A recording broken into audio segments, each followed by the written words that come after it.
চাঁদপুরে মাঝির বাজার এলাকায় মেঘনা নদীতে থেমে থাকা লাইটার জাহাজ থেকে 5 জনের মরদেহ উদ্ধার। রক্তাক্ত অবস্থায় হাসপাতালে নেওয়া আরও 2 জনের মৃত্যু। আমরা 2টি নাম্বার পেয়েছি এবং অলরেডি আমরা মালিকের সাথে যোগাযোগের চেষ্টা করেছি। আমরা মালিকের নম্বরও পেয়েছি, মালিকের নাম পেয়েছি। তার সাথে যোগাযোগ করলে আমরা ডিটেলস সব পরিচয় আমরা পেয়ে যাব।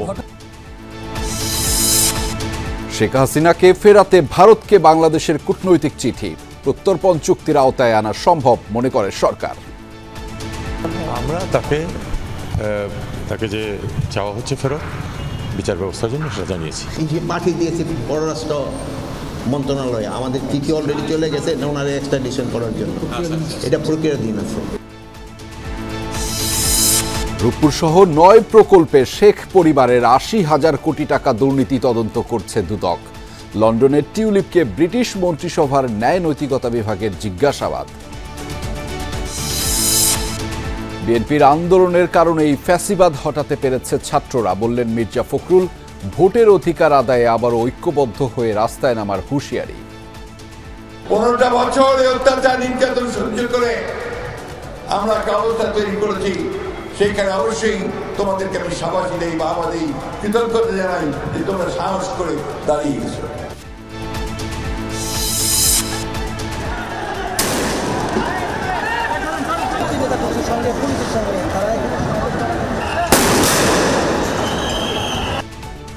ছাত্র জনতার আন্দোলনে গুলিবিদ্ধ হয়ে চিকিৎসাধীন অবস্থায় মারা যাওয়া আরাফাতের জানাজা। তথ্য উপদেষ্টা নাহিদ ইসলাম বললেন, শেখ হাসিনার বিচার হবেই। শেখ হাসিনা বাংলাদেশে আসবে কেবলমাত্র বিচারের মুখোমুখি হওয়ার জন্য, ফাঁসির কাস্টে ঝোলার জন্য। কুমিল্লায় হেনস্থার জন্য জামায়াতকে দায়ী করলেন মুক্তিযোদ্ধা। শাস্তির দাবিতে উপজেলা মুক্তিযোদ্ধা কমান্ড কাউন্সিলের কর্মসূচি, ব্যবস্থা নিতে নির্দেশ স্বরাষ্ট্র উপদেষ্টার।